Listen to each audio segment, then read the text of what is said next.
Our next speaker is His Excellency Mr. Diego Arria, a distinguished political analyst based in New York. As the permanent representative of Venezuela to the United Nations from 1991 to 1993, he served as the President of the Security Council during the month of March of 1992 when his country was a non-permanent member of the Security Council. Currently, Mr. Arria serves on the Board of Directors of the United Nations International Peace Academy, and he is also on the Advisory Board of the International Crisis Group. It's a pleasure to have you, sir. You have the floor. Señor Presidente, Chairman, I'm based in Caracas. I want to mention that. Allow me to commend you and Ambassador Salandiayo as well for having put together this fine meeting. It began yesterday with great success. I should like to greet the ambassador's president, Ambassador Mansour, with whom I've worked for a great many years, and the director of Palestinian Affairs as well. I spoke with many others yesterday, and I had a prepared speech as a good UN member of the former member of the UN. But I was present yesterday, and I listened very carefully to the message of the Secretary General of the United Nations. I also heard Oscar Fernandez of the United Nations as well. And this really set the tone and the parameters, if you will, for a global discussion in which it is clear that the very justified factors surround the issue of the inalienable rights of the Palestinian people and also the security needs of the people of Israel. And we heard that from the Secretary General's remarks, and that really does lay the groundwork for this conversation. Chairman, when I was representing my country before the United Nations, Venezuela had, since 1948, had a permanent and constant stance on this topic. We have always agreed with the idea of both states, of there being two states. I have voted for all resolutions that confirmed this when I was in the United Nations. And then as a special advisor to Secretary General Kofi Annan, I did the same. It is not difficult for a Venezuelan to vote in favor of these resolutions regarding the inalienable rights of the Palestinian people. Venezuela is a very pluralistic country in religion and ethnicity, so it was very simple for me to act thus. I voted against all resolutions or for all resolutions that condemned the attacks against civilians and the blockade. However, I also sponsored the resolution that eliminated the resolution that was on Zionism and racism. I think that did a great deal more damage to the Palestinian cause than the interests of Israel. Chairman, you know that some say that diplomats think twice and then don't say anything. I'm going to try to prove this wrong. I'm going to speak with substance, but I would like to refer to two very concrete aspects.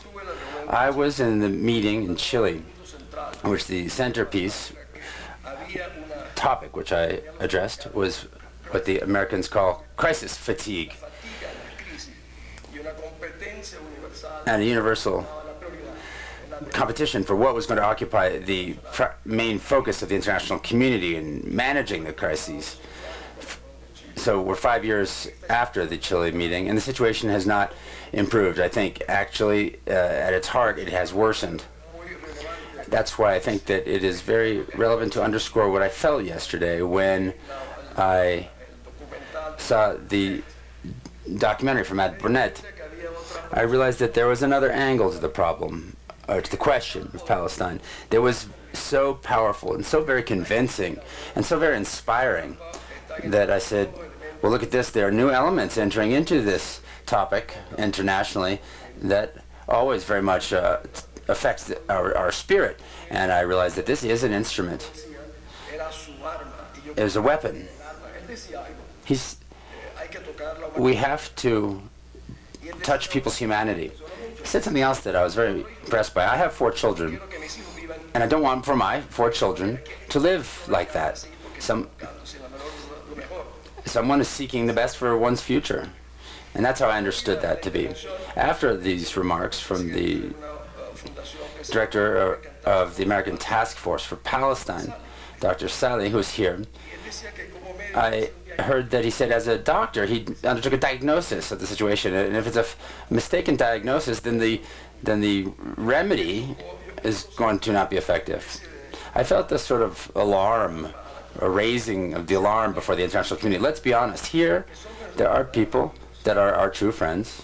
I'm not saying here, but around the world, and there are people that use us, or that use the case of Palestine for their own ends, but not for the ends that are of the interest of the Palestinian people. So I said, we have to identify those who are the true partners here, and those who are helping, and set aside those who are not. The United Nations brought Mr. Shakhan, for example, from Peace Now, from Israel, and I was listening to him, and I said, well, this could have been a Palestinian speaking about the situation. And I thought that was so very admirable. So I said, well, gosh, the United Nations and its division on Palestine has been very successful. It has brought very diverse positions and constructive positions in a forum that, and really filled me with optimism, an optimism that I didn't have before I arrived in Quito.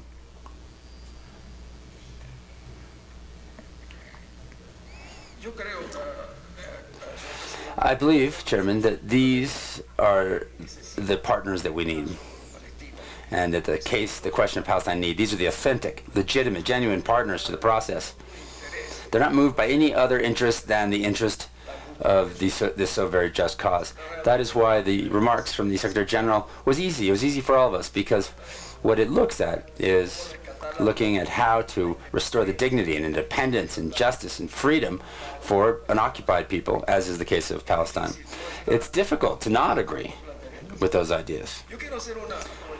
I want to avail myself of this opportunity, Chairman, to offer some thoughts on the idea of solidarity. What is solidarity?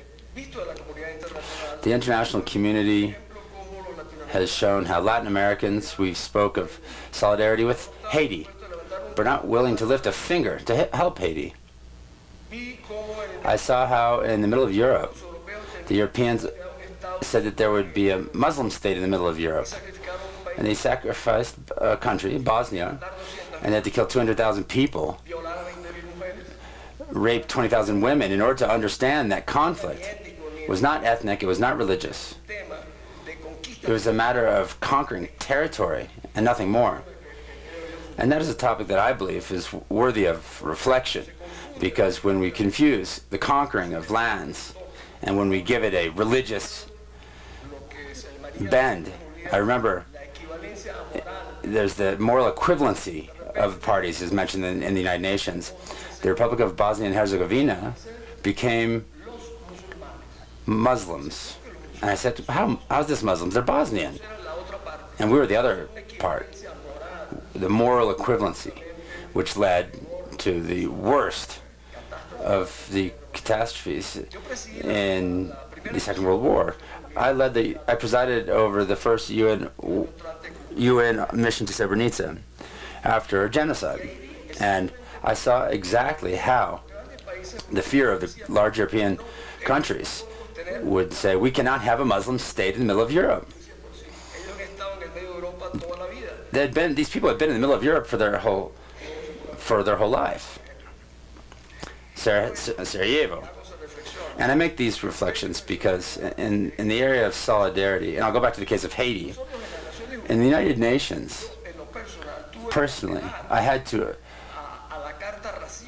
appeal to the racial charter and seek out the African countries and the countries of the Caribbean so that the Latin Americans would agree to bringing the matter of Haiti forward. So when I say the issue of solidarity, when I talk about solidarity, I say we have to give examples. And when I see examples such as that which I saw yesterday, all day long, and which I also saw in Chile as well, I have a certain degree of hope. I'm filled with hope.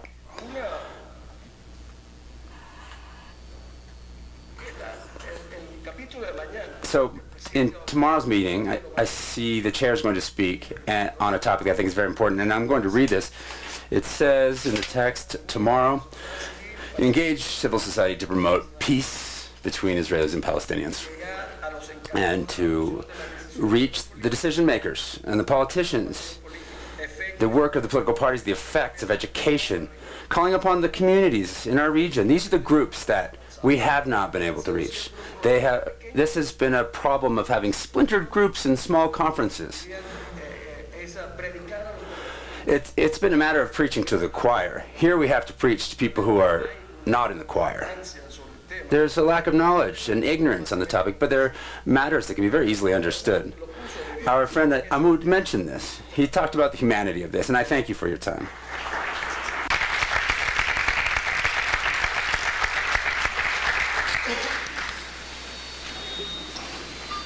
I thank Mr. Arria for sharing his views with us and elaborating on the complex of the United Nations diplomacy dealing with the Israeli-Palestinian conflict. Thank you very much again for being here.